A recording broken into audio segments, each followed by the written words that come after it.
नमस्कार साथियों। पिछले वीडियो में हमने विलोम शब्द के बारे में जाना हुआ था। ठीक है, हिंदी विषय के टॉपिक चल रहे हैं। हिंदी का लगभग सब कुछ समाप्त हो चुका है। 2-4 टॉपिक ही बचे हैं जो कि बहुत रेयर हैं, जो कि उसको समझना है। वो सिर्फ ऐसी चीजें हैं कि उसको रटना ही है, याद ही करना, उसका कोई सॉल्यूशन नहीं होता है। ठीक है, तो उसी में एक क्वेश्चन आते हैं। ठीक है, वर्तनी से संबंधित, यानी कि लिखा होता है उसको देखना होता है ये सही लिखा है या गलत लिखा होता है। और 99% चांस है कि एक क्वेश्चन आएगा ही आएगा। ठीक है, हाँ कभी ऐसा हो कि भाई बनाने वाले के दिमाग में नहीं आए तो बात अलग है, अदरवाइज दिमाग में आए या ना आए, पेपर में तो पक्का आता है। ठीक है, तो इसमें कुछ नहीं है, इसकी कोई परिभाषा नहीं है, शुद्ध अशुद्ध है। ठीक है, तो शुद्ध अक्षर हमें याद रखना है। ठीक है, तो देखिए एक चीज बताते हैं। देखिए, जब भी ऐसे क्वेश्चन आएंगे तो आप अशुद्ध पढ़िए ही मत। इसके जो मेन रीजन है कि अशुद्ध हमें पढ़ना ही नहीं, हमें तो शुद्ध पढ़ना है। शुद्ध पढ़ लिया तो हम जब भी पेपर में आएगा तो हमारी नजर सिर्फ शुद्ध पे जाएगी, अशुद्ध पे जाएगी ही नहीं।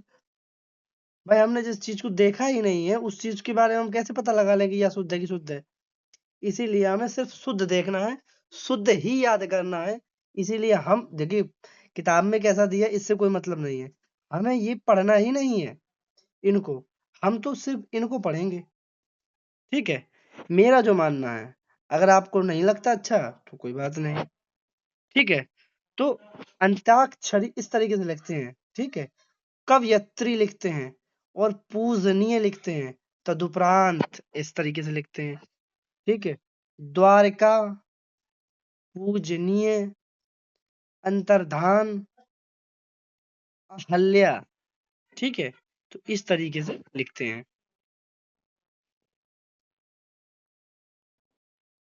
अब देखिए, कहें आप तो मैं पूरा बता दूं, और अगर आप कहें तो आप इसका स्क्रीनशॉट भी ले सकते हो, आराम से इसको पढ़ सकते हैं।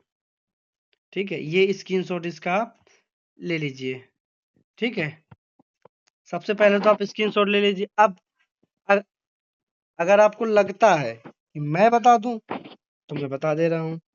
ठीक है, पहला है अनधिकार, यानी कि अनाधिकार होना चाहिए, लेकिन इसके अलावा है अधीन।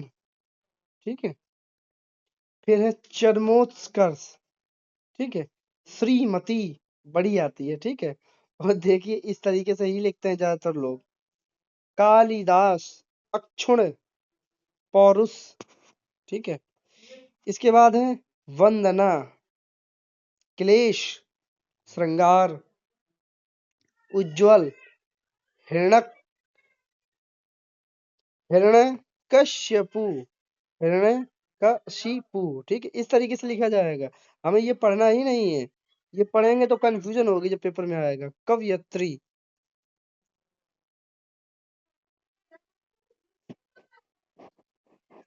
अगला है वांग्यम।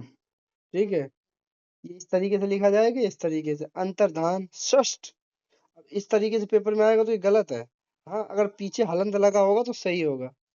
अनुशंसिक, संगिक, अनुसंगिक लिखा हुआ। राहुल।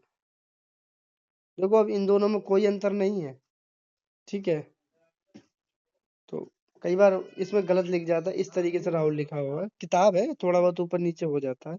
शं संकृत्यानन। ठीक है, जागृत, ज्योत्सना, हिरण्यकश्यपु। ठीक है, फिर कुमुदनी, यानी, वाल्मीकि। अब देखो इस तरीके से भी लिखा आएगा, हमें सिर्फ सही देखना है। छोटी की मात्रा होती है वाल्मीकि में। ठीक है, उज्ज्वल, द्वंद्व, जिजीविषा, उपर्युक्त। ठीक है, और ये सब आए हुए हैं। स्थाई, अब इस तरीके से लिखा होगा तो ये गलत है। जल्दी, पृथक, प्रकथन, प्रकथन। ठीक है, इस तरीके से लिखा जाएगा। क्षेत्र, रासायनिक, प्रतिवादी, द्वंद्व, उत्सव, निदर्शन। ठीक है, निदर्शन और निर्देशन लिखा हुआ है। ठीक है, तो निदर्शन इस तरीके से आएगा। ठीक है, अधिशासी, ठीक है, अनभिज्ञ, ज्योत्सना, सन्यासी, हतोत्साहित, मानवीकरण, ठीक है। देखो हतोत्साहित में इस तरीके से लिखा है, ठीक है, हतो प्लस उत्साहित, मानवीकरण, ठीक है, उच्छृंखलन, ठीक है, ज्योत्सना, सदृश, अनुषंगिक, उसी तरीके से फिर से आ गया।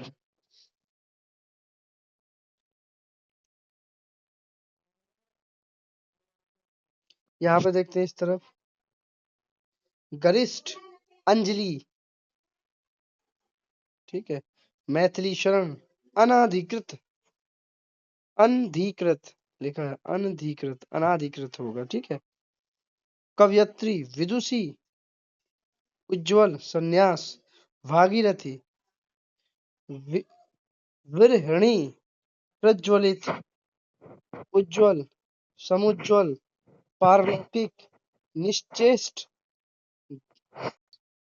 दुधर्ष, आशीर्वाद, आशीर्वाद तो टेट में भी कई बार आया है, ठीक है, धोबिन, फिर है पारलौकिक, दृश्य, द्रव, ठीक है, शरत चंद्र, जिजीविषा, पूजनीय, पूजनीय भी कई बार यूपी टेट में आया है, उज्ज्वल, परिपार्श्विक, ठीक है, ज्योत्सना, संन्यास, कवयत्री, कवयत्री भी कई बार आया यूपी टेट में, कई बार, और जितनी बार आता है उतनी बार लोग गलत कर देते हैं।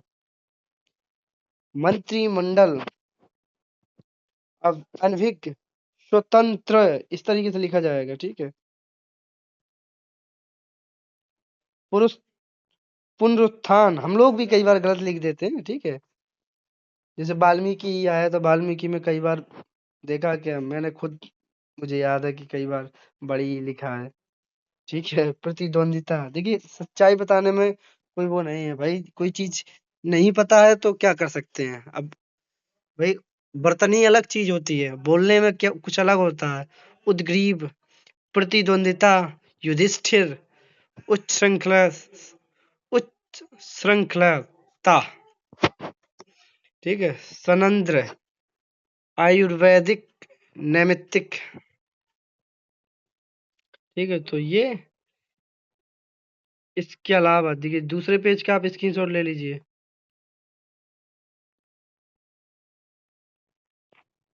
ये लीजिए, ठीक है, अब कहें तो मैं दूसरा पेज भी आपको करा दूं, ठीक है,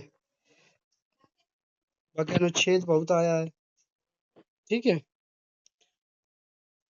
चार दीवारी बहुत आया है, ठीक है, रचयिता, वाल्मीकि देखो फिर से आया है, कवयत्री, तो लगभग लगभग वही चीजें हैं, रिपीटेड हैं, ठीक है, शताब्दी इस तरीके से भी आएगा, इस तरह भी, ज्ञान इस देख लीजिए, शारीरिक देख लीजिए, सृष्टि, ठीक है, सृष्टि में ये वाला सा आएगा, ठीक है, उन्नति, तरुण, कुमुदनी, ठीक है,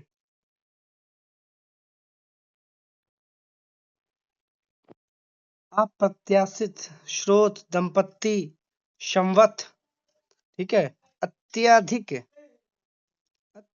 अत्यधिक होता है, ठीक है, अत्यधिक, अत्याधिक नहीं होता, हम लोग बड़ा या लगा देते हैं, तो इस चीज पे भी ध्यान रखना, वर्ड को अच्छे से, क्योंकि यहाँ क्या, तहसीलदारी, अपकीर्ति, तरुण, वर्तन, प्रतिष्ठा, चिकित्सक, संलिस्ट, ठीक है, अजन्य,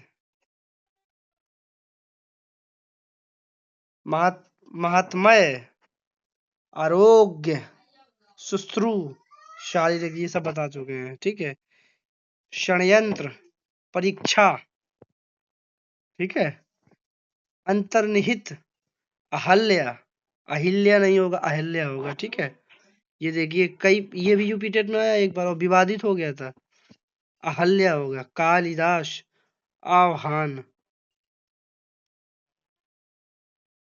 अहलाद, ठीक है, चार दीवारी, ज्योत्सना, कैलाश,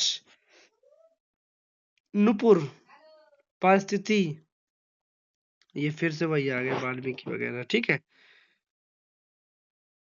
ज्येष्ठ, अंतर्धान, इसके बाद ऋषि, ऋषि, अनुक्रम, अधर्म, दीर्घायु, ठीक है। तो इस तरीके से जो आए हैं हमने उनको डिस्कस किया, इसके बाद जो भी है वो आए नहीं है, ठीक है। पहली चीज हम बता दें, देखिए आप गलत शब्द को पढ़िए ही मत, आप तो सही अक्षर को देखिए, सही क्या बना हुआ है। सही शब्द अगर आप पढ़ेंगे, दिमाग में आपके सही शब्द रहेगा, तो उससे क्या कि आप बिल्कुल सही चीज पे, जब भी क्वेश्चन में अगर उससे आएगा तो आप सही चीज पे ही टिक लगाएंगे। इससे क्या गलत होने के चांसेस कम हो जाएंगे। क्यों? क्योंकि आप कंफ्यूज होंगे ही नहीं कि ये पढ़ा था कि ये पढ़ा था, ठीक है। आपने सिर्फ एक चीज पढ़ी है, वो सही, तो सही पढ़ना है, ठीक है। तो मिलते हैं नेक्स्ट वीडियो में। और अब से हम, ठीक है, रहने के लिए तो इसमें अनेक शब्दों के लिए एक शब्द भी रह गया है और मुहावरे भी रह गए हैं, वो भी आते हैं। तो कहिएगा तो मुहावरे भी करा देंगे एक दिन का। और इसके बाद साइकोलॉजी डिस्कस करते हैं, और फिर साइकोलॉजी डिस्कस करने के बाद सीटेट के कॉन्सेप्ट पे चर्चा करेंगे, ठीक है। तो 2-4 दिन का टाइम दीजिए सीटेट के सिलेबस, क्योंकि सीटेट निकालना बहुत आसान है लेकिन उतना ही कठिन है। एक वीडियो में हमने समझाया भी है कि सीटेट क्या है और यूपीटेट क्या है, आप वीडियो देख सकते हो, उसमें कोई थंबनेल नहीं बना हुआ। थंबनेल जो होता है वो, जैसे ही आप यूट्यूब में देखेंगे तो ऊपर लिखा रहता है, वीडियो का जो पोस्टर होता है ना उसे थंबनेल कहते हैं, ठीक है। उसमें कुछ थंबनेल नहीं लिखा, उसमें यूपिटेट सीटेट लिखा होगा ऐसे ही। तो उसमें हमने बताया, लेकिन एक बार हम सीटेट को अच्छे से डिस्कस करेंगे, ठीक है। क्योंकि देखिए सीटेट पढ़ा पाना इतना आसान नहीं है, ठीक है। हम आपको सिर्फ गाइड कर देंगे कि आपको क्या पढ़ना है, कैसे पढ़ना है, और कहाँ से किस चीज को, किस मटेरियल को आप पढ़ेंगे कि जिससे आपको बेनिफिट मिले, ठीक है। तो मिलते हैं नेक्स्ट वीडियो में, तब तक के लिए धन्यवाद।